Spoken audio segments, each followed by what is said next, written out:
Asyhadu an la ilaha illallah ilahul awwalin wal akhirin wa asyhadu anna Muhammadan abduhu wa rasuluh sayyidul anbiya wal mursalin nabiyina Muhammad wa ala alihi wa ashabihi ajma'in. Amma ba'du.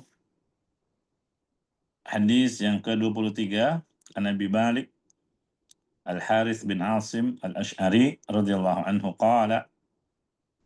Hadisnya dari Abu Malik Al-Harith bin Asim Al-Asy'ari, semoga Allah meridhoinya, dia berkata, qala Rasulullah sallallahu alaihi wasallam, Rasulullah sallallahu alaihi wasallam bersabda, at-tuhuru syatrul iman, bersuci itu setengah dari keimanan. Walhamdulillah tamla'ul mizan, ucapan alhamdulillah memenuhi timbangan kebaikan di mizan. Wa subhanallah walhamdulillah, adapun ucapan subhanallah walhamdulillah itu dapat memenuhi ma bainas sama'i wal ard, antara langit dan bumi. Wassalatu nurun, salat adalah cahaya. Wassadaqatu burhanun, sedekah itu adalah bukti. Wassabru diya'un, sedangkan sabar adalah diya, ya, sinar. Wal Qur'anu hujjatun laka au alaik, dan Al-Qur'an akan menjadi pembelamu atau bumerang bagimu. Kullun nasi yagdu faba'i'un nafsahu, dan setiap manusia keluar di pagi hari menjual dirinya. Famu'tiquha wa mubiquha, iya, ada yang memerdekakan dirinya sendiri, ada juga yang membinasakan dirinya. Hadis riwayat Muslim. Iya. Itulah hadis yang ke-23, membahas tentang amalan-amalan saleh yang dianjurkan dalam agama kita. Di antaranya berkaitan dengan zikir, berkaitan dengan salat, sedekah, ya, tilawatul Quran, dan yang lainnya.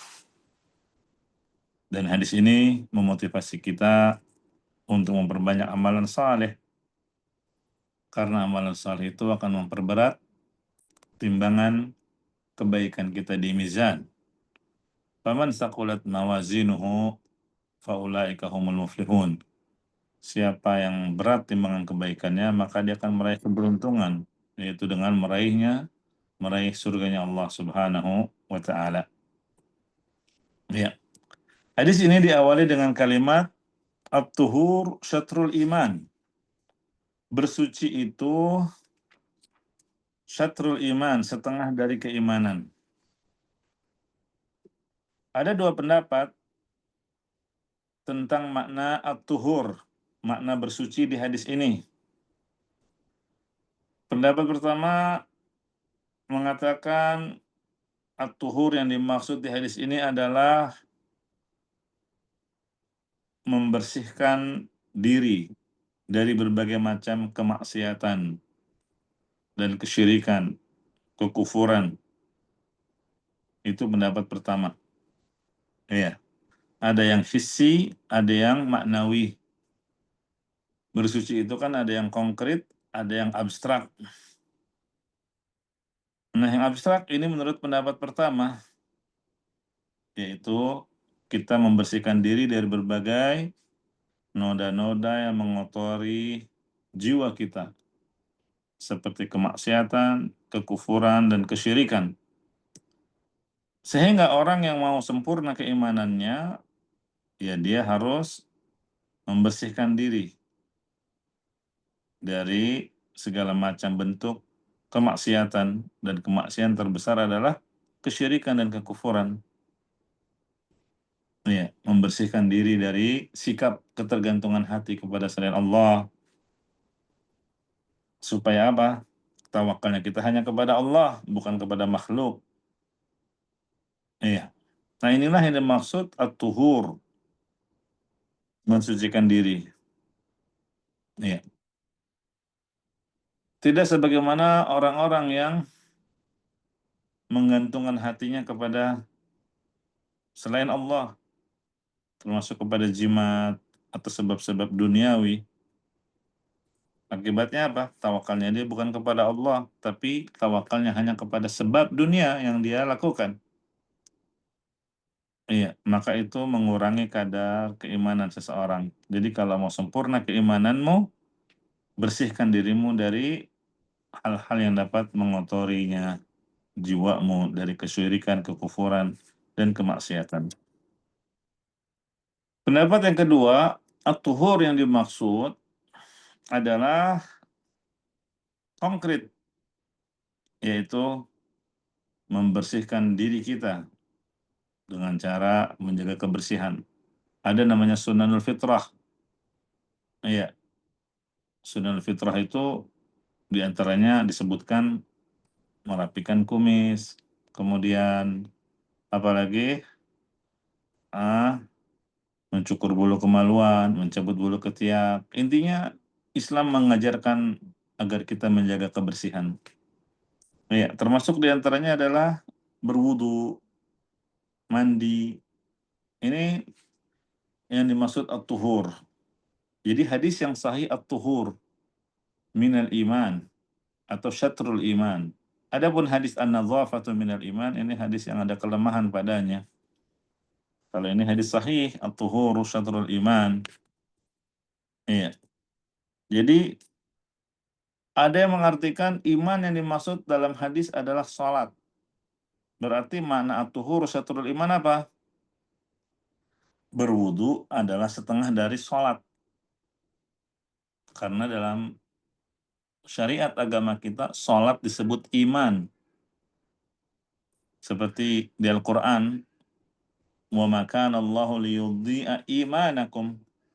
Di sini disebut salat dengan iman kalian. Surat Al-Baqarah ayat 143 ini kan berkaitan dengan para sahabat yang mereka mempertanyakan salat yang sudah mereka kerjakan selama ini menghadap Baitul Maqdis. Setelah turun perintah menghadap Masjidil Haram. Iya. Nah, terus ada sahabat-sahabat yang sudah meninggal dunia. Ketika mereka hidup, sholatnya ke Baitul Maqdis, bukan ke bukan Masjidil Haram, bukan Ka'bah. Nah, itu bagaimana sholat mereka? Maka Allah menurunkan ayat, wa ma kana Allahu liyudhi'a imanakum. Allah tidak akan menyia-nyiakan iman kalian. Yang dimaksud iman di ayat ini adalah apa? Sholat.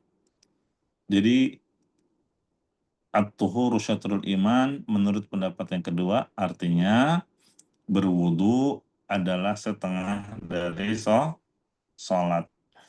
Begitu. Ini pendapat yang kedua.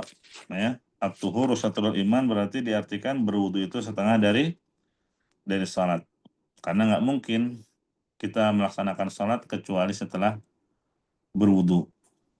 Iya. Ini syarat bahwa berwudu itu ibadah. Makanya harus sesuai dengan sunnah Nabi SAW. Nabi pernah menyontohkan wudu di hadapan para sahabat. Ya, agar dipelajari, ditiru. Kemudian setelah Nabi menyontohkan wudu di hadapan para sahabat, beliau berkata, "Man tawaddu'a nahwa wudu'i hadza." Siapa yang berwudunya seperti wudu kebarusan, kemudian dia sholat 2 rakaat, maka Allah akan ampuni baginya dosa-dosa yang telah lalu. Jadi Rasulullah memotivasi agar kita berwudu seperti wudunya Nabi. Ya. Berarti hadis ini termasuk hadis yang menjelaskan tentang keutamaan wudu. At-tuhuru syatrul iman berarti wudu itu setengah dari sholat. Tanpa wudu, tanpa toharah, sholat kita tidak akan diterima. Ya, sholat kita tidak akan diterima. La yaqbalullahu sholatan bighairi tuhurin. Allah tidak menerima sholat orang tanpa toharah, tanpa bersuci. Ya, itu dua pendapat tentang makna kalimat dari hadis ini, at-tuhuru syatrul iman. Kemudian kata Nabi SAW, walhamdulillah namla'ul mizan. Amalan soleh berikutnya adalah zikir dengan mengucapkan alhamdulillah. Kata Nabi, ucapan alhamdulillah itu dapat memenuhi timbangan kebaikan kita. Artinya timbangan kebaikan kita menjadi berat karena banyak mengucapkan alhamdulillah. Tapi bukan hanya sekedar ucapan di lisan, alhamdulillah, alhamdulillah, alhamdulillah. Kita mengucapkannya dengan memahami maknanya. Karena zikir itu akan bermanfaat kalau satu diucapkan di lisan, dua hati memahami makna yang diucapkan di lisan, tiga dalam kehidupan kita merealisasikan kandungan zikir yang kita ucap di lisan, dan yang keempat, zikir itu ada contoh dari Nabi SAW. 4 syarat ini kalau terpenuhi, baru zikir itu akan bermanfaat bagi yang membacanya. Termasuk ucapan alhamdulillah. Ya. Nah, apa artinya alhamdulillah? Segala puji bagi Allah. Kita memuji Allah. Iya, dari dua sisi. Kita memuji Allah karena kemuliaan sifat-sifatnya. Sifat-sifat Allah yang maha tinggi. Dan yang kedua, kita memuji Allah karena berbagai macam kenikmatan yang Allah berikan kepada kita. Iya.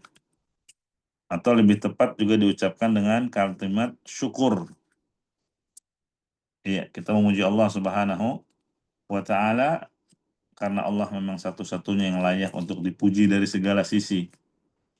Dari sifat-sifatnya, dari syariatnya, ya, ketentuannya, keputusan takdirnya, dan lain sebagainya. Iya. Disebutkan dalam sebuah hadis kalau terkait dengan kenikmatan, innallaha la yarda 'anil 'abdi ay ya'kula al-aklah fayahmadahu 'alaiha. Allah ridha kepada orang yang setelah makan, apapun yang dia makan, terus dia mengucapkan alhamdulillah. Dia memuji Allah atas nikmat makanan itu. Ini menjadi sebab Allah ridha kepada seorang hamba. Ketika menyandarkan kenikmatan yang baru saja dia rasakan, nikmat itu semata-mata datangnya dari Allah sehingga hanya Allah yang dia puji. Aw yashraba syarbata fayahmadahu 'alaiha. Dan juga Allah ridha kepada orang yang ketika minum suatu minuman sehingga hilang dahaganya, hilang rasa hausnya. Setelah itu dia memuji Allah, Allah ridho juga kepada dia. Maka ini peringatan untuk kita agar kita senantiasa memuji Allah, jangan lupa baca alhamdulillah setelah makan dan minum. Iya. Kemudian jamaah rahimani wa rahimakumullah, bangun tidur kita juga memuji Allah. Pokoknya sering-seringlah mengucapkan alhamdulillah atas segala kenikmatan yang kita dapatkan. Kita memuji Allah sejak bangun tidur. Alhamdulillahilladzi ahyana ba'dama amatana wa ilaihin nusyur. Ya, setelah selesai makan, alhamdulillah itu sudah cukup, tapi kalau mau membaca dengan kalimat yang lebih sempurna yang dicontohkan oleh Nabi, itu lebih bagus lagi. Ada keutamaan tersendiri. Apa tuh lafadznya? Alhamdulillahilladzi at'amani hadza wa razaqanihi min ghairi haulin minni wala quwwah. Siapa yang selesai makan membaca alhamdulillah dengan redaksi tadi, maka akan diampuni dosa-dosanya yang telah lalu. Ya. Begitu juga memuji Allah setiap selesai salat fardu yang 5 waktu, alhamdulillah 33 kali. Ya. Intinya terlalu banyak kita mendapatkan nikmat dari Allah. Wa in ta'uddu ni'matallahi la tuhsuha. Kita akan sanggup, ya, tidak akan sanggup menghitung dan menjumlah nikmat-nikmat yang Allah berikan. Maka hendaklah kita juga banyak memuji Allah. Ya. Barang siapa yang mengucapkan alhamdulillah dengan penuh penghayatan, maka ini akan menjadi timbangan yang berat baginya di akhirat nanti. Iya.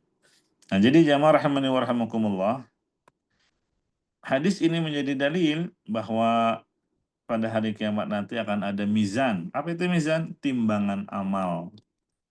Ya, ini merupakan bentuk keadilan Allah Subhanahu wa Ta'ala. Gimana supaya berat timbangan kebaikan kita? Di hadis tadi disebutkan, perbanyaklah mengucapkan Alhamdulillah. Terutama pada kondisi-kondisi yang lebih ditekankan lagi, yang sebagian yang tadi kita sudah sebutkan. Wa subhanallah, walhamdulillah. Nah, kalau digabung subhanallah, walhamdulillah, ini lebih hebat, lebih istimewa. Keduanya dapat memenuhi antara langit dan bumi. Iya. Memang banyak ya disebutkan secara bergandengan tasbih dan tahmid. Subhanallah wa bihamdi. Subhanallahil azim. Sering ya, termasuk dalam bacaan sholat kita ya, digandengkan tasbih dan tahmid. Kalau tahmid tadi kita sudah sebutkan, mengungkapkan pujian kepada Allah karena dialah yang layak untuk dipuji ya. Nah, kalau tasbih menyucikan Allah dari segala kekurangan, dari segala hal-hal yang tidak layak bagi Allah. Iya. Ada 3 hal yang mungkin bisa menjadi makna subhanallah. Jangan sampai kita mengucapkan subhanallah tapi nggak tahu isinya, kandungannya. Apa sih arti kita mengucapkan subhanallah? Yang pertama, kita mensucikan Allah dari sifat-sifat yang tidak layak baginya. Iya, kita mensucikan Allah dari sifat-sifat yang tidak layak baginya. Misalnya gimana? Makan, tidur, ya. Ini nggak layak bagi Allah. Iya. Wa huwa yut'imu wa la yut'am. Allah itu memberi makan, tapi tidak diberi makan. Allah nggak butuh makan. Iya.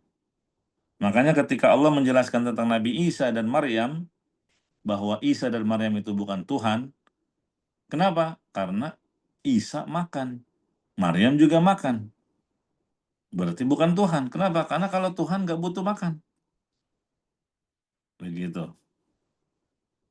La ta'khudhuhu sinatu wa la naum. Allah tidak ngantuk, tidak tidur. Ya. As-Samad. Allah tidak membutuhkan kepada yang lainnya. Iya. Allah zat yang maha hidup, tidak akan mati. Begitu. Ini yang pertama, menyucikan Allah dari sifat-sifat yang tidak layak baginya. Oleh karena itu, siapa yang meyakini Allah punya anak seperti keyakinan orang Nasrani ya atau Yahudi menganggap Uzair anak Allah, ya, maka kita mengucapkan subhanallah, maha suci Allah. Allah tidak layak memiliki anak. Lam yalid wa lam yulad. Itu kan jelas. Allah tidak dilahirkan dan tidak melahirkan. Iya. Kenapa? Karena konsekuensi dari memiliki anak berarti anaknya akan memiliki kemiripan dengan bapaknya. Sehingga nanti Tuhan jadi ada 2, ya kan? Berarti anaknya juga berhak disembah. Makanya di Al-Quran disebutkan, Kul in kana lirrahmani walad, katakan kepada mereka, kalau seandainya Allah punya anak, fa'ana awwalul abidin, katakanlah wahai Muhammad, akulah yang pertama kali memuliakan anak itu. Gitu ya. Jadi Allah nggak punya anak. Iya. Konsekuensi Allah memiliki anak berarti apa? Allah pernah dilahirkan. Dan Allah memiliki orang tua. Ini tidak pantas bagi Allah. Iya. Jadi syarat untuk menjadi Tuhan itu, dia harus esa, ahad, dia tidak dilahirkan dan tidak melahirkan. Ya. Dan juga dia tidak sekufu. Tidak ada semisalnya dengannya, dengan makhluk.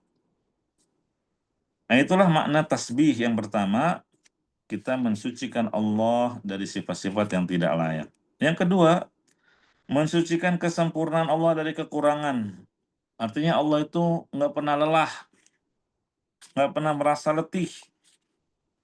Jangan seperti orang-orang Yahudi yang meyakini Tuhan itu istirahat di hari Sabtu setelah lelah menciptakan seluruh alam semesta selama 6 hari. Makanya mereka tidak mau beraktivitas di hari Sabtu. Mereka anggap hari Sabtu adalah hari istirahat. Ini sebagai bentuk solidaritas kepada Tuhan katanya. Iya, seakan-akan mereka bilang gimana? Kalau Tuhan saja istirahat di hari Sabtu, kenapa kita tidak ikut istirahat? Subhanallah. Maha suci Allah. Ya, ini yang kedua. Subhanallah artinya menyucikan kesempurnaan Allah dari kekurangan. Ya. Yang ketiga, tidak menyamakan Allah dengan makhluknya. Laisa kamitslihi syai' wa huwas samiul basir. Iya, Allah itu nggak serupa dengan makhluknya. Betul, kita mendengar, kita melihat, tapi nggak sama dengan Allah. Pendengaran Allah sempurna, pendengaran kita terbatas. Allah melihat betul, tapi penglihatan Allah sempurna, sedangkan penglihatan kita terbatas. Nah itulah jamaah rahimani wa rahimakumullah tentang makna subhanallah. Ya. Jadi kandungannya itu mirip dengan la ilaha illallah. Nafi dan isbat. Iya. Subhanallah itu nafi, wa bihamdihi alhamdulillah itu isbat. Jelas? Nah, ini ucapan alhamdulillah saja ada keutamaan kalau digabungkan dengan tasbih sehingga subhanallah alhamdulillah itu kata Nabi dapat memenuhi apa yang ada di antara langit dan bumi. Selanjutnya kata Nabi SAW, wassalatu nurun, salat adalah cahaya. Apa maksudnya salat adalah cahaya? Ini ada dua pendapat. Pendapat pertama, cahaya hakiki, betul-betul cahaya.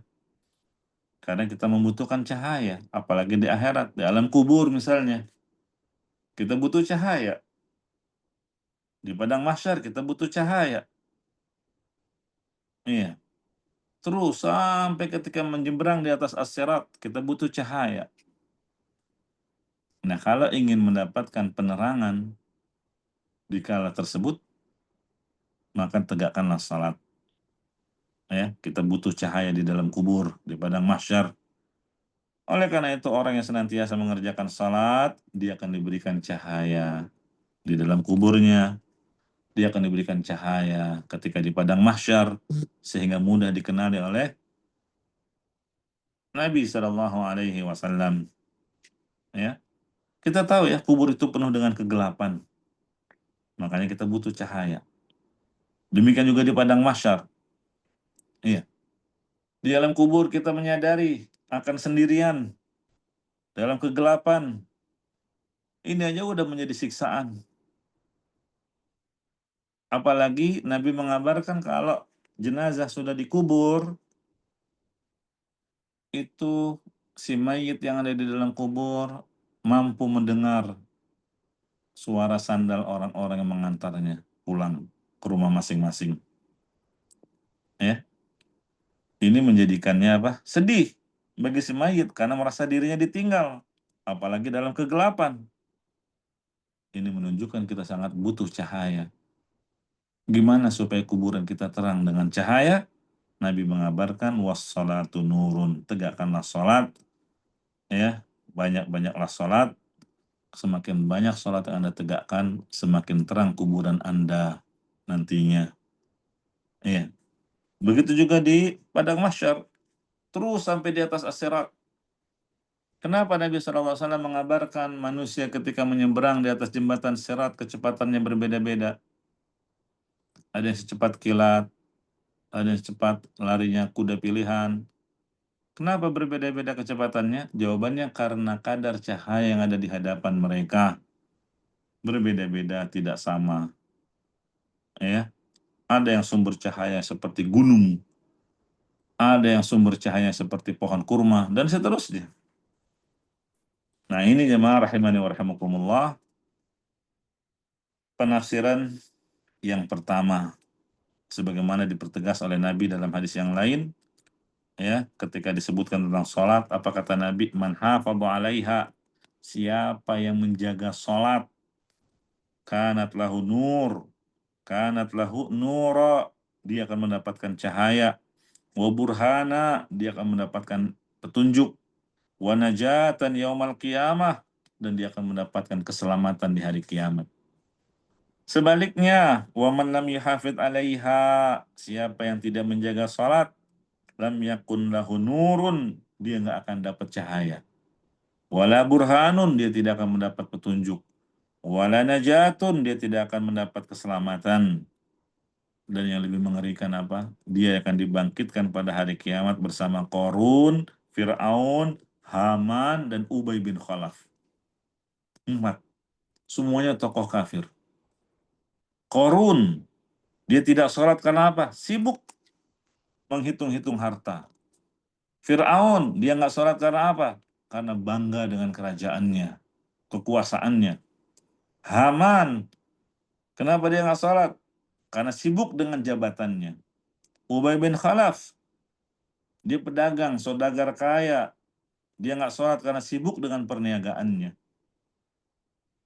Oleh karena itu, siapa yang tidak sholat karena sibuk berdagang, dia seperti Ubay bin Khalaf. Siapa yang tidak sholat karena sibuk menghitung aset harta, berarti dia seperti Qarun. Siapa yang nggak sholat karena sibuk dengan jabatan, dia seperti Haman. Dan siapa yang nggak sholat karena posisinya yang sedang berada di atas, maka dia seperti Fir'aun. Ya. Itulah penafsiran yang pertama dari hadis wassalatu nurun. Salat adalah cahaya, yaitu cahaya hakiki. Pendapat yang kedua, cahaya yang dimaksud adalah majas, artinya petunjuk. Wassalatu nurun, orang yang mengerjakan salat akan diberi petunjuk oleh Allah. Makanya kata Allah di ayat yang sering kita dengar, innas salata tanha anil fahsya'i wal munkar. Salat itu dapat mencegah dari perbuatan keji dan mungkar. Jadi orang yang melakukan kemungkaran, tapi dia tetap menjaga salat, suatu saat dia akan berhenti dari melakukan kemungkaran itu. Ya, pelaku maksiat, tapi dia menjaga salat, suatu saat dia akan berhenti dari kemaksiatan dan dia akan kembali ke jalan yang lurus. Begitu seterusnya. Ya, naam. Oleh karena itu, kalau kita mendapati teman kita, saudara kita, kerabat kita yang terjerumus ke dalam kubang kemaksiatan, nasihati agar dia jangan meninggalkan sholat. Kenapa? Karena kalau dia meninggalkan sholat, dikhawatirkan dia akan meninggal dalam keadaan su'ul khatimah. Iya. Adapun kalau dia tetap menjaga sholat, semoga sholat yang dia lakukan itu akan menghentikan dari kemaksiatannya dan dia kembali ke jalan yang lurus. Ya, jadi selama dia masih sholat, meskipun dia melakukan maksiat, masih ada secercah harapan untuk dia kembali ke jalan yang lurus. Itulah makna wassalatu nurun. Selanjutnya kata Nabi SAW, wassadaqatu burhanun. Sedekah adalah bukti. Bukti apa? Bukti keimanan. Bukti kalau kecintaan kita kepada Allah lebih besar daripada kecintaan kepada harta. Makanya sedekah itu dari kata siddiq, menunjukkan kejujuran iman kita. Ya, karena manusia memang pada asalnya memiliki kecintaan terhadap harta. Wa tuhibbunal mala hubban jamma. Kalian itu mencintai harta berlebih dengan kecintaan yang berlebih. Wa innahu li hubbil khairi lasyadid. Sungguh manusia itu sangat cinta kepada harta. Nah, jadi sifat manusia betul sangat mencintai harta. Apalagi kalau hartanya dia peroleh dengan kerja keras, banting tulang, peras keringat. Nah, makanya kita diperintah untuk bersedekah. Ya, ini adalah perkara yang berat kecuali orang-orang beriman. Bukti keimanan adalah dengan sodakoh. Kata Nabi SAW, "Wala yajtami'u syuh wal iman fi qalbi abdin abada." Tidak akan terkumpul dalam jiwa seorang beriman, dalam hati orang beriman, dua sifat kikir dan keimanan. Nggak mungkin. Ya, artinya kalau dia beriman, harusnya dia tidak memiliki sifat kikir. Karena konsekuensi keimanan adalah kecintaannya kepada Allah lebih besar daripada kecintaannya terhadap harta. Iya. Kemudian jamaah rahimani wa rahimakumullah, terkait dengan keutamaan sedekah, saya rasa sering kita dengar, di antaranya sedekah itu akan menjadi naungan kita di padang mahsyar. Sebagaimana kata Nabi SAW, kullu mri'in fi dhilli sadaqatih, setiap orang nanti akan di bawah naungan sedekahnya. Ya. Jadi kita harus melatih diri kita, bahkan kalau perlu memaksa diri ini untuk senantiasa bersedekah. Itulah kata Nabi SAW, ya, was-sadaqatu burhan, sedekah itu adalah bukti keimananmu kepada Allah Subhanahu wa taala. Ya, ingat, hakikat harta yang kita miliki adalah yang disedekahkan di jalan Allah. Sebagaimana kata Nabi SAW ketika beliau menyembelih kambing, ya, setelah itu dibagi-bagikan, ya. Terus setelah selesai, Nabi pulang tanya ke istrinya, apakah masih ada yang tersisa? Dengan polosnya Aisyah menjawab, enggak ada yang tersisa, cuma lengan atas. Apa kata Nabi? Baqiya kulluha ghayra katifiha. Kalau begitu, justru seluruh yang dibagikan itulah yang tersisa, kecuali lengan atas ini. Lihat, jadi harta yang kita sedekahkan itulah yang tersisa di akhirat. Makanya kalau kita mau membangun istana di akhirat, ya jangan sampai tanggung-tanggung, ya.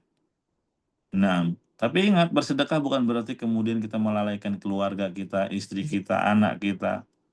Ya, kita tetap menunaikan hak mereka, kemudian menyisihkan untuk disedekahkan pada sebagian harta. Itulah yang dimaksud was-shadaqatu burhanun. Kemudian kata Nabi SAW di hadis yang ke-23 ini, was-sabru diyaun, sabar adalah sinar. Iya. Beda ya sinar dengan cahaya. Cahaya terang tapi tidak disertai panas. Itu cahaya. Kalau sinar, terang disertai dengan panas. Makanya Allah membedakan antara matahari dan bulan. Huwallazi ja'ala asy-syamsa dhiya'an. Dialah Allah yang telah menjadikan matahari bersinar. Panas kan? Terang tapi panas. Wal qamara nura. Sedangkan bulan bercahaya. Bulan tidak menimbulkan panas. Nah, di sini Nabi menyebut wasabru diya, sabar adalah sinar, berarti panas, artinya butuh apa? Perjuangan. Sebagaimana kita menahan panas terik matahari. Ya. Nah, dan sabar itu ada 3 ya. Sabar dalam ketaatan, sabar dalam meninggalkan maksiat, sabar dalam menghadapi musibah, takdir buruk. Ini mencakup ketiga-tiganya. Iya. Kalau ditanya mana yang lebih afdal, yang lebih besar pahalanya dari 3 jenis kesabaran itu? Sabar dalam ketaatan, misalnya bangun sholat untuk subuh, sholat subuh, ya. Bangun tidur untuk sholat subuh. Ini kan butuh kesabaran, berat lagi enak-enak tidur. Iya. Sabar dalam menyedekahkan harta, ya. Nah, itu sabar dalam melakukan ketaatan, sabar dalam berpuasa. Ketaatan pun butuh kesabaran. Begitu juga sabar dalam menjauhi maksiat, meninggalkan maksiat, apalagi di zaman sekarang, banyak godaan. Baik godaan wanita, godaan jabatan, godaan harta, apalagi gadget kita, internet. Iya. Dan sabar dalam menghadapi musibah, takdir buruk. Ini kan 3 model kesabaran. Mana yang lebih besar pahalanya? Para ulama menjelaskan, kalau dari sisi jenis, ya, dari sisi jenis, jadi tinjau dari jenisnya, kesabaran model pertama dan kedua itu lebih afdal. Apa itu? Sabar dalam menjalani ketaatan dan menjauhi kemaksiatan. itu lebih afdol, lebih besar pahalanya daripada sabar dalam menghadapi musibah. Iya. Kenapa? Karena sabar jenis pertama dan kedua, sabar dalam menjalankan ketaatan dan menjauhi kemaksiatan, itu sabar yang disebut ikhtiari, pilihan antara kita melakukannya atau tidak. Kita punya kekuasaan untuk memilih itu. Beda dengan takdir, musibah, itu terpaksa. Nggak punya pilihan kita. Sakit ya sakit. Iya, pengennya mah nggak sakit. Kecelakaan, mengalami musibah, itu kan sudah terpaksa. Takdir yang harus dihadapi. Beda model pertama dan kedua. Iya. Makanya contoh Nabi Yusuf alaihi salam ketika digoda oleh Zulaikha, itu pahalanya lebih besar dibandingkan ketika dia dilemparkan ke dalam sumur oleh saudara-saudara yang hasad. Kenapa? Karena musibah dilemparkan dirinya ke dalam sumur itu kaitannya dengan takdir. Dia nggak punya pilihan dalam menjalani hal itu. Beda halnya ketika digoda oleh Zulaikha. Ini ikhtiari. Dia bisa aja menuruti ajakan Zulaikha. Jelas? Nah, makanya dari sisi jenis, kata para ulama, yang pertama dan yang kedua, yaitu sabar dalam ketaatan dan sabar dalam menjauhi kemaksiatan, itu lebih besar pahalanya dibandingkan sabar dalam menghadapi musibah yang menimpa kita. Ini ya. Adapun kalau dilihat dari model ujiannya, ya bisa jadi model ketiga itu pahalanya lebih besar daripada yang pertama dan yang kedua. Ya, contoh Nabi Ayub itu. Nabi Ayub dia diuji dengan musibah, ya, penyakit yang menjangkitinya selama bertahun-tahun. Terus anak-anaknya meninggal dunia, hartanya binasa, ya. Dan Allah memuji beliau. Kenapa? Karena kesabarannya. Begitu. Intinya apa? Kalau ditinjau dari satu persatu ujian yang ada, maka bisa jadi model ketiga lebih afdal daripada model yang pertama dan yang kedua. Kemudian kalimat terakhir, wal Qur'anu hujjatun laka wa 'alaik. Al-Qur'an menjadi pembelamu atau bumerang bagimu. Nah, ini tergantung sikap kita terhadap Al-Qur'an. Siapa yang membaca Al-Qur'an, mengamalkannya, maka Al-Qur'an akan menjadi pembelanya, menjadi syafaat baginya pada hari kiamat. Fa innahu ya'ti yaumal qiyamah syafi'an li ashabih. Kata Nabi SAW, baca Al-Qur'an karena Al-Qur'an akan datang untuk memberi syafaat bagi para pembacanya. Ya. Naam. Adapun kalau dia tidak pernah membaca, tidak juga mengamalkan Al-Qur'an, malah menyelisihi perintah yang ada di Al-Qur'an, maka Al-Qur'an akan menjadi bumerang baginya pada hari kiamat. Na'udzubillah. Kullun nasi yagdu faba'i'un nafsahu famu'tiquha aw mubiqaha. Kata Nabi SAW di penutup hadis, setiap manusia keluar di pagi hari menjual dirinya. Ada yang memerdekakan dirinya sendiri, ada juga yang membinasakan dirinya sendiri. Artinya apa? Setiap manusia pasti beramal. Amal itu bisa menyelamatkan dirinya atau justru membinasakannya. Iya. Nah, sebagaimana kata Allah, wa minan nasi may yashri nafsahu ibtigha'a mardatillah. Di antara manusia ada orang-orang yang mengorbankan dirinya karena mencari keridhaan Allah. Dia berperang, berjihad. Ya. Jadi setiap hari manusia itu keluar untuk beramal. Dan mereka terbagi menjadi dua model. Ada yang menjerumuskan dirinya ke dalam neraka karena melakukan kemaksiatan dan hal-hal yang melanggar syariat. Dan ada yang berusaha membebaskan dirinya dari api neraka dengan cara apa? Memperbanyak amal saleh. Dan masing-masing dari kita tinggal menunggu hisabnya di akhirat nanti. Itulah hadis yang ke-23. At-tuhuru syatrul iman. Kata Nabi SAW, bersuci itu setengah dari iman. Ya, ini penafsiran pertama, bersuci secara umum. Penafsiran yang kedua, bersuci secara khusus, yaitu berwudu. Berwudu adalah setengah dari salat. Walhamdulillah tamlaul mizan. Ini keutamaan zikir dengan mengucapkan alhamdulillah. Banyak-banyak memuji Allah pada semua keadaan, termasuk ketika mendapati ujian. Ucapkan alhamdulillah ala kulli hal. Segala puji bagi Allah pada semua keadaan. Apalagi kalau digabung dengan tasbih subhanallah walhamdulillah, ini dapat memenuhi antara langit dan bumi. Wassalatu nurun, salat adalah cahaya. Wassadaqatu burhanun, sedekah adalah bukti keimanan seseorang. Wassabru dhiya, sabar adalah sinar. Ya.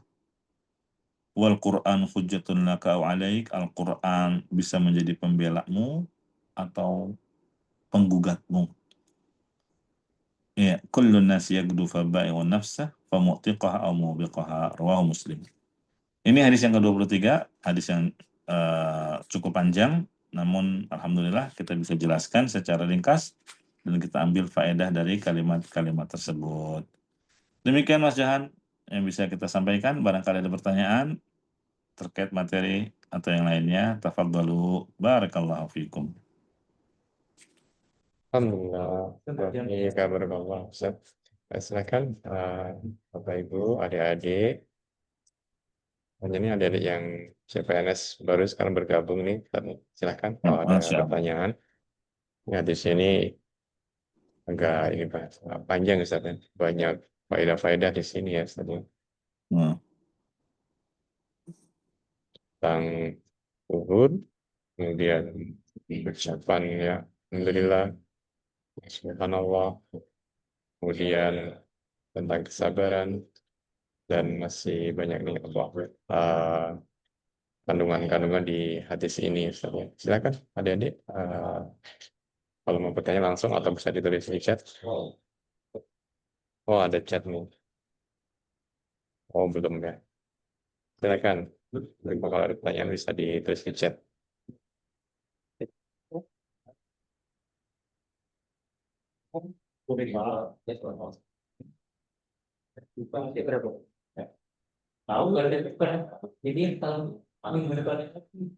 Ustadz barangkali izin bertanya Ustadz ya. Silakan. Tentang redaksi hadis yang tadi di kalimat akhir ini. Kulun nasi yabdu ibu nafsahu kamu bikuha au kamu bikuha au mau bikuha. Ini Pak, ini saya berarti setiap hari itu kita kayak menjual itu, apakah kita itu berusaha mempersembahkan amalan terbaik kita untuk Allah Ustaz ya? Kalau Ya. kita tidak berusaha baik kan pasti kita akan terjatuh kepada hal-hal yang sifatnya sia-sia. Ataukah kita dikasih pilihan Ustaz, mau menjual beramal sebaik-baiknya atau kita abstain normal-normal aja, artinya tidak baik, tidak apa, atau nggak ada pilihan, atau kita tuh sebenarnya harus, karena sudah kasih modal Allah ya harus menjual, harus menjual yang baik itu Ustaz. Iya, barakallahu fiik. Sebagaimana disebutkan di hadis, setiap manusia pada setiap harinya dia sudah diberikan modal oleh Allah untuk berjualan, punya kekuatan, punya kemampuan untuk beramal. Itu ibarat menjual. Nah, sekarang kita mau untung apa rugi? Kalau mau untung, berjual beli dengan Allah. Contoh di Al-Quran surat At-Taubah ayat 111. Inna Allah ashtara minal mu'minin. Allah membeli dari orang-orang yang beriman. Iya. Ini perniagaan yang beruntung. membawa keuntungan besar. Apa yang kita jual? Ya dengan harta kita, jiwa kita, ya. Kita mau berperang, berjihad di jalan Allah, antara membunuh lawan atau kita terbunuh syahid. Allah beli dengan apa? Surga bayarannya. Jelas? Nah, kalau kita tidak melakukan jual beli dengan Allah, maka kita akan melakukannya dengan selainnya, itu dengan syaitan. Iya. Banyak orang-orang yang menjual dirinya untuk apa? Bermaksiat. Ya, hartanya dia belanjakan untuk hal yang sia-sia, bahkan untuk hal yang diharamkan oleh Allah dalam rangka memperturutkan bisikan syaitan dan dorongan hawa nafsu, maka dia akan mengalami kerugian yang besar. Begitu. Itu bahasa kiasan, intinya manusia setiap hari dia akan beramal, dan manusia dalam beramal menjadi dua model, ya, tergantung dari apa yang diamalkan. Kalau amal kebaikan, amalan saleh, maka dia akan meraih keuntungan dengan meraih surganya Allah. Tapi kalau amalannya berupa kemaksiatan, kekufuran, maka dia akan mendapatkan apa? Neraka. Nah, jadi kalau kita ingin membebaskan diri dari api neraka, ya lakukanlah amalan saleh. Begitu Mas Jahan. Barakallahu fiik. Kita punya pilihan, ya, antara melakukan ketaatan atau kemaksiatan. Demikian, Allah a'lam. Ustaz izin melanjutkan, apakah jika kita tidak melakukan apa-apa, ya kita diam Ustaz, apakah itu sudah termasuk melakukan kemaksiatan Ustaz? Kita sehat di badan sehat, diberikan apa, tapi kita udahlah saya mau diem aja. Apakah itu kita tergolong dosa atau tidak sih? Iya, betul. Karena Allah menjelaskan tujuan kita dicipta di dunia untuk menghamba kepada Allah. Wa ma khalaqtul jinna wal insa illa liya'budun. Ya, kita mau nggak mau di dunia ini pasti menjadi hamba. Kalau tidak menjadi hamba Allah dengan melakukan amalan saleh, pasti menjadi hamba syaitan.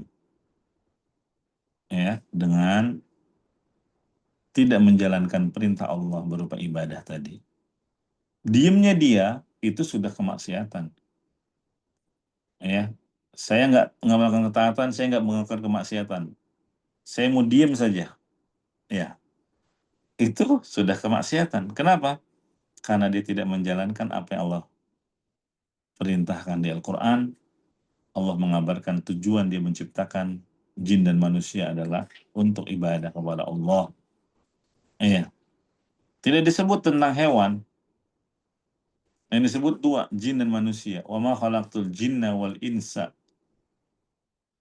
Kenapa hewan tidak disebut? Ya karena memang tidak terkena beban syariat. Sehingga manusia dan jin, kalau dia tidak menjalankan tujuan penciptaannya di dunia ini, keadaannya tak ubah seperti hewan.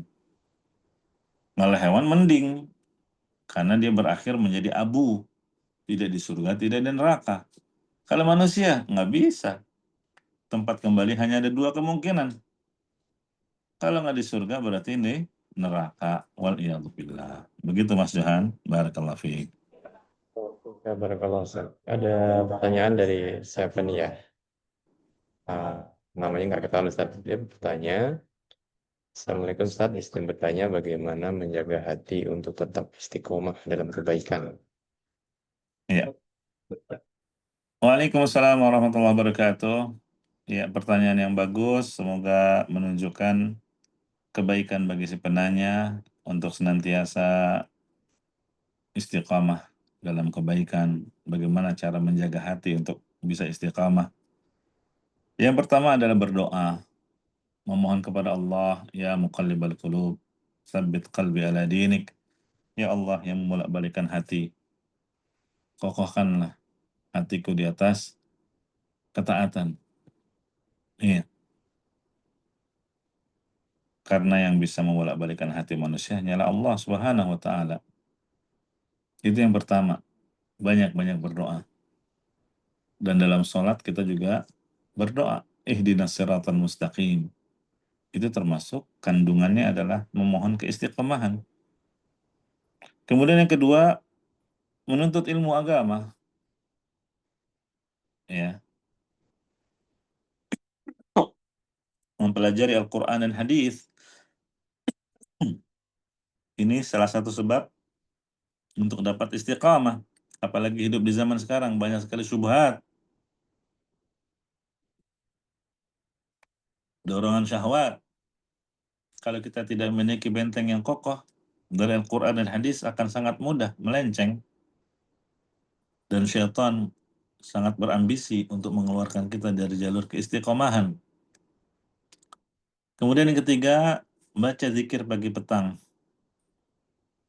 Ya, itu benteng juga.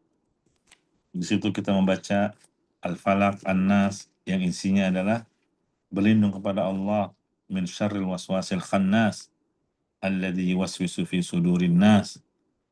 Kan begitu. Iya. Kemudian yang keempat, selektif dalam memilih teman, lingkungan, karena ini akan mempengaruhi keistiqomahan. Iya, teman yang buruk, lingkungan yang buruk itu bisa mengeluarkan seseorang dari keistiqomahan. Iya, banyak kisah akan hal ini. Ya, pengaruh teman yang buruk dan pengaruh lingkungan yang buruk. Iya, lihat itu, ada salah seorang tokoh kafir Quraisy, Walid bin Mughirah, dia sudah ada kecenderungan untuk masuk Islam. Tapi karena berteman dengan Abu Jahal, nggak jadi dia. Iya. Demikian juga ada orang namanya Abdullah Al-Qasimi. Tadinya dia orang yang istiqamah. Ya. Tapi karena pertemanan mengikuti syubhat dan syahwat, akhirnya dia menyimpang, bahkan menjadi ateis. Iya. Nah itulah di antara kiat-kiat. Semoga Allah Subhanahu wa taala memberikan keistiqomahan kepada kita hingga akhir hayat. Karena hakikatnya kehidupan kita di dunia adalah mempertahankan keimanan ini hingga akhir hayat. Sebagaimana firman Allah taala, "Fastaqim kama umirt." Istiqomahlah sebagaimana yang diperintahkan kepadamu. Wala tamutunna illa wa antum muslimun. Ini perjuangan menjaga keistiqomahan sampai ajal datang menjemput. Demikian, wallahu a'lam. Ya, alhamdulillah. Sudah jam setengah dua. Oh, ada yang mau bertanya, silahkan Bu Dian Islami. Ya, Assalamualaikum warahmatullahi wabarakatuh. Waalaikumsalam warahmatullahi wabarakatuh, Bu Dian. Iya, saya mau tanya, kan sebagai orang tua gitu ya, pasti kita berharap anak kita tuh rajin sholat, nggak pernah tinggal sholat gitu ya. Meskipun anaknya tuh udah besar-besar lah, maksudnya udah balik lah gitu kan. Kalau katanya kalau misalnya udah balik, sebenarnya dosa kan ditanggung masing-masing gitu ya. Tapi sebagai orang tua, pasti cita-citanya maunya setiap anaknya itu semua tidak pernah meninggalkan sholat gitu.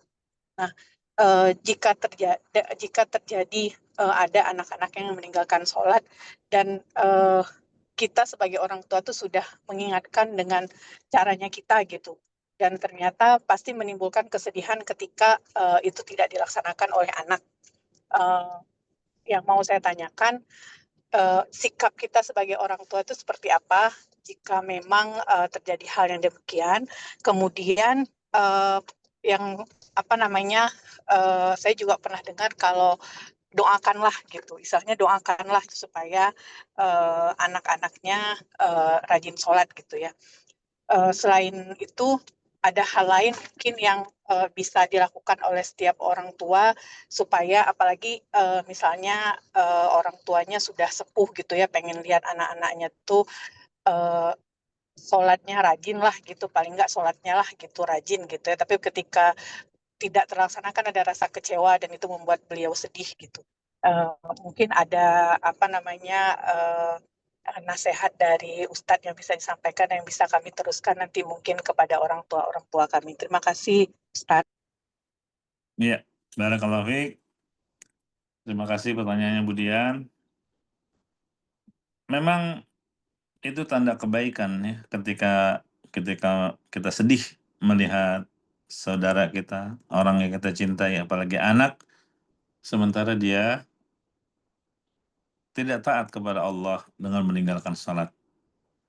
Rasulullah bersedih ketika pamannya Abu Talib enggan mengucapkan La ilaha illallah. Itu tanda kebaikan, kesedihan. Begitulah seharusnya kita juga bersedih ketika orang-orang yang kita cintai ternyata tidak taat kepada Allah Subhanahu wa taala. Kesedihan kita tentunya harus diiringi dengan upaya. Iya. Upaya apa? Mendakwahinya. Yang pertama berdoa. Rabbij'alni muqimas shalah wa min dzurriyyati. Rabbij'alni muqimas shalah wa min dzurriyyati. Itu sebagaimana doanya Nabi Ibrahim alaihi salam. Iya. Memohon kepada Allah agar menjadikan diriku dan anak keturunanku orang-orang yang menegakkan salat. Ya. Yang kedua, ikhtiar.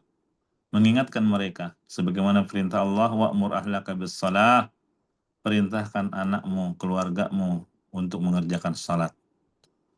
Wastabir 'alaiha, bersabar dalam memerintahkan mereka.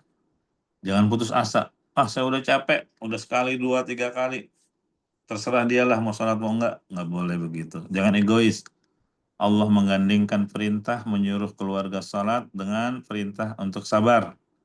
Wastabir 'alaiha. Kemudian Allah menyebutkan la nas'aluka rizqa nahnu narzuquka. Ya. Kata Allah, kalau kamu tidak menjalankan perintah ini, ya, maka Allah tidak dirugikan karenanya. Yang rugi adalah kamu sendiri. Ya. Karena sibuk dengan perkara dunia, sibuk orang tua dengan bisnis, kerjaan, akhirnya tidak pernah memerintahkan keluarganya untuk sholat. Ya. Nahnu narzukuka. Kata Allah, kalau kamu menjalankan perintah ini, menyuruh keluarga untuk sholat, apalagi anak, kami akan berikan rizki. Berdasarkan ayat ini, kata para ulama, di antara pintu-pintu rizki, sebab terbukanya pintu rizki adalah dengan menyuruh keluarga untuk sholat. Jadi jangan bosan-bosan Bu, perintah anak untuk sholat, telepon, WA, ketemu anak pulang dari satu tempat, ingat kan sudah sholat nah, terus begitu. Itu menjadi sebab terbukanya rizki. Rizki yang terkait dengan duniawi maupun rizki yang terkait dengan perkara ukhrawi berupa keimanan, keilmuan, ketakwaan. Karena rizki ada dua, ada rizki untuk menopang jasmani, sandang, pangan, papan, ada rizki untuk menopang kebutuhan rohani berupa keimanan. Ya. Nah, demikian Ibu. Ya, barakallahu fiik. Semoga Allah Subhanahu wa taala senantiasa menjaga anak-anak kita dari gangguan syaitan, dan semoga Allah menjadikan anak keturunan kita sebagai orang-orang yang senantiasa mendirikan salat hingga akhir hayat. Barakallahu fiik.